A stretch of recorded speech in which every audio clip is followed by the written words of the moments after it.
Item ಯಾವುದೇ ಇರಲಿ try ಮಾಡಿ ಆಚಿ ಚಿಕನ್ ಮಸಾಲಾ. ಬೆಂಗಳೂರಿನ ಸ್ನೇಹಮಯಿ ಕೃಷ್ಣ ಬಂಧನ ಪ್ರಕರಣಕ್ಕೆ ಸಂಬಂಧಪಟ್ಟಂತೆ ಸ್ನೇಹಮಯಿ ಕೃಷ್ಣ ವಿಚಾರಣೆ ಬಹುತೇಕ ಮುಕ್ತಾಯವಾಗಿದೆ. 20 ಗಂಟೆಗಳ ಕಾಲ ಸೈಬರ್ ಕ್ರೈಂ ಪೊಲೀಸರು ವಿಚಾರಣೆಯನ್ನ ನಡೆಸಿದ್ದಾರೆ. ಬೆಂಗಳೂರಿನ ಸ್ನೇಹಮಯಿ ಕೃಷ್ಣ ಬಂಧನ ಪ್ರಕರಣಕ್ಕೆ ಸಂಬಂಧಪಟ್ಟಂತೆ 20 ಗಂಟೆಗಳ ಕಾಲ ಸೈಬರ್ ಕ್ರೈಂ ಪೊಲೀಸರು ವಿಚಾರಣೆಯನ್ನ ನಡೆಸಿದ್ರು. ಸ್ನೇಹಮಯಿ ಕೃಷ್ಣ ವಿಚಾರಣೆ ಬಹುತೇಕ ಮುಕ್ತಾಯವಾಗಿದೆ. ಸ್ನೇಹಮಯಿ ಕೃಷ್ಣ ಅವರನ್ನ ಬಿಟ್ಟು ಕಳುಹಿಸಿದ್ದಾರೆ ಸೈಬರ್ ಕ್ರೈಂ ಪೊಲೀಸರು. ಆಡಿಯೋ ವೈರಲ್ ಸಂಬಂಧ ವಶಕ್ಕೆ ಪಡೆದು ವಿಚಾರಣೆಯನ್ನ ನಡೆಸಿದ್ರು. 20 ಗಂಟೆಗಳ ಕಾಲ ಅಂದ್ರೆ ನಿನ್ನೆ ಇವರನ್ನ ವಿಚಾರಣೆಗೆ ಪಡೆದಿದ್ರು. 20 ಗಂಟೆಗಳ ಕಾಲ ಸೈಬರ್ ಕ್ರೈಂ ಪೊಲೀಸರು ವಿಚಾರಣೆಯನ್ನ ನಡೆಸಿದ್ದಾರೆ. ಸ್ನೇಹಮಯಿ ಕೃಷ್ಣ ಅವರ ವಿಚಾರಣೆ ಬಹುತೇಕವಾಗಿ ಅಂತ್ಯವಾಗಿದೆ. ಹೀಗಾಗಿ ಸ್ನೇಹಮಯಿ ಕೃಷ್ಣ ಅವರನ್ನ ಬಿಟ್ಟು ಕಳಿಸಿದ್ದಾರೆ ಸೈಬರ್ ಕ್ರೈಂ ಪೊಲೀಸರು. ಆಡಿಯೋ ವೈರಲ್ ಸಂಬಂಧ ವಶಕ್ಕೆ ಪಡೆದು ವಿಚಾರಣೆಯನ್ನ ನಡೆಸಿದ್ರು. ಆಡಿಯೋ ಅಪ್ಲೋಡ್ ಮಾಡಿದ್ದ ಓರ್ವ ವ್ಯಕ್ತಿಯ ಬಂಧನವಾಗಿದೆ. ಆಡಿಯೋ ವೈರಲ್ ಸಂಬಂಧ ಸ್ನೇಹಮಯಿ ಕೃಷ್ಣ ಅವರನ್ನ ವಶಕ್ಕೆ ಪಡೆದು ವಿಚಾರಣೆಯನ್ನ ನಡೆಸಿದ್ರು. ಇದೀಗ ವಿಚಾರಣೆ ಕೂಡ ಅಂತ್ಯವಾಗಿದೆ. ಆಡಿಯೋ ಅಪ್ಲೋಡ್ ಮಾಡಿದ್ದ ಓರ್ವ ವ್ಯಕ್ತಿಯನ್ನ ಬಂಧಿಸಲಾಗಿದೆ. ಮೈಸೂರು ಮೂಲದ ವಿನೋದ್ ಎಂಬಾತನ ಬಂಧನವಾಗಿದೆ.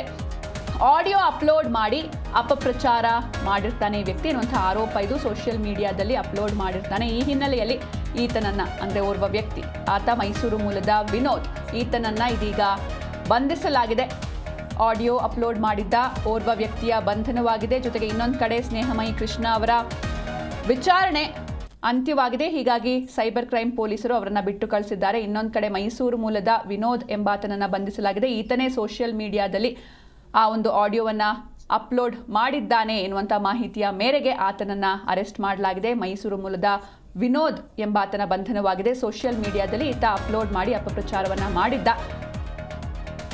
ನಟೇಶ್ ನನ್ನ ವಿರುದ್ಧ ಸುಳ್ಳು ದೂರು ನೀಡಿದ್ರು ಅಂತ ಇನ್ನೊಂದು ಕಡೆ ಸ್ನೇಹಮಯಿ ಕೃಷ್ಣ ಅವರು ರಿಯಾಕ್ಟ್ ಮಾಡಿದ್ದಾರೆ. ಅಂದರೆ ಸಿಸಿಬಿ ವಿಚಾರಣೆಯನ್ನು ಎದುರಿಸಿದ ಬಳಿಕ ಸ್ನೇಹಮಯಿ ಕೃಷ್ಣ ಅವರು ರಿಯಾಕ್ಟ್ ಮಾಡಿದ್ರು.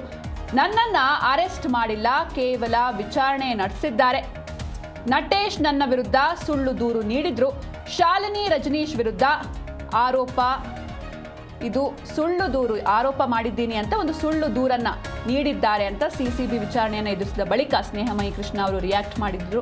ನಾನು ಯಾವುದೇ ದಾಖಲೆ ಸೃಷ್ಟಿಸಿಲ್ಲ, ಯಾವುದೇ ಅದು ಫೇಕ್ ಡಾಕ್ಯುಮೆಂಟ್ಸ್ ಅಲ್ಲ, ನಾನು ಆ ಶಾಲಿನಿ ರಜನೀಶ್ ಅವರ ವಿರುದ್ಧ ನಾನು ಆರೋಪ ಮಾಡಿದ್ದೀನಿ ಎನ್ನುವಂಥ ಕಾರಣಕ್ಕೆ ಈ ರೀತಿ ಸುಳ್ಳು ದೂರನ್ನ ನೀಡಿದ್ರು ಅಂತ ಸಿಸಿಬಿ ವಿಚಾರಣೆಯ ಬಳಿಕ ಸ್ನೇಹಮಯಿ ಕೃಷ್ಣ ರಿಯಾಕ್ಟ್ ಮಾಡಿದ್ದಾರೆ.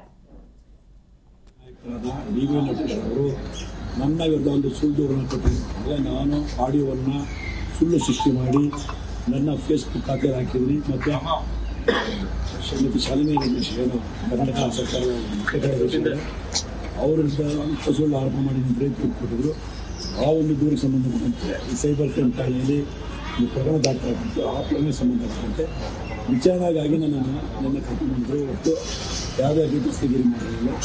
ಸೊ ಸಂಪೂರ್ಣವಾಗಿ ವಿಚಾರಣೆ ಮಾಡಿದಾಗ ಮತ್ತು ಆ ಒಂದು ದಾಖಲಾತಿ ನನಗೆ ಮೊಬೈಲ್ ಇತ್ತೆಲ್ಲ ಪರಿಶೀಲನೆ ಮಾಡಿದಾಗ ಸೊ ನಾನು ಯಾವುದೇ ದಾಖಲೆಗಳನ್ನ ಅಥವಾ ಆಡಿಯೋ ಸೃಷ್ಟಿ ಮಾಡಿಲ್ಲ.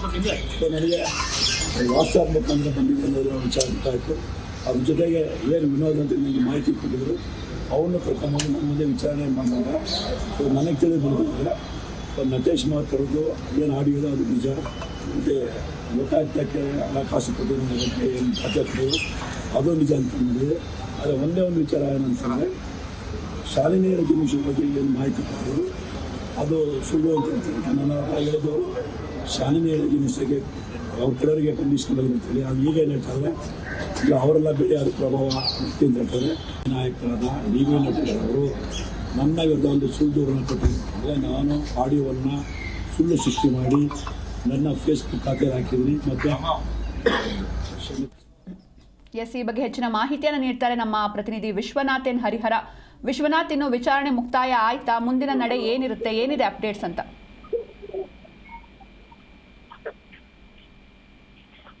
ಸಿಂಚನ, ಶಾಲಿನಿ ರಜನೀಶ್ ಮತ್ತು ಏನು ನಟೇಶ್ ಇದ್ದಾರೆ, ಅವರ ವಿರುದ್ಧವಾಗಿ ಒಂದು ಗಂಭೀರ ಆರೋಪವನ್ನ ಮುಡ ಹೋರಾಟದಲ್ಲಿ ಸಾಕಷ್ಟು ಗುರುತಿಸಿಕೊಂಡಿರುವಂತಹ ಮತ್ತು ಸಾಮಾಜಿಕ ಹೋರಾಟಗಾರ ಸ್ನೇಹಮಯಿ ಕೃಷ್ಣ ಅವರ ವಿರುದ್ಧವಾಗಿ ಸಿಸಿಬಿ ಪೊಲೀಸರಿಗೆ ಒಂದು ಕಂಪ್ಲೇಂಟ್ ರಿಜಿಸ್ಟರ್ ಆಗಿರುತ್ತೆ. ಈ ಸಂಬಂಧ ನಿನ್ನೆ ಸ್ನೇಹಮಯಿ ಕೃಷ್ಣ ಅವರನ್ನ ಬಂಧನ ಅಂದ್ರೆ ವಶಕ್ಕೆ ಪಡೆದು ವಿಚಾರಣೆಯನ್ನು ಕೂಡ ನಡೆಸಲಾಗಿತ್ತು. ನಿನ್ನೆ ಅಧಿಕೃತವಾಗಿಯೇ ಪೊಲೀಸ್ ಇಲಾಖೆಯಿಂದಲೇ ಒಂದು ಪತ್ರಿಕಾ ಪ್ರಕಟಣೆಯನ್ನು ಕೂಡ ಹೊರಡಿಸಲಾಗಿತ್ತು.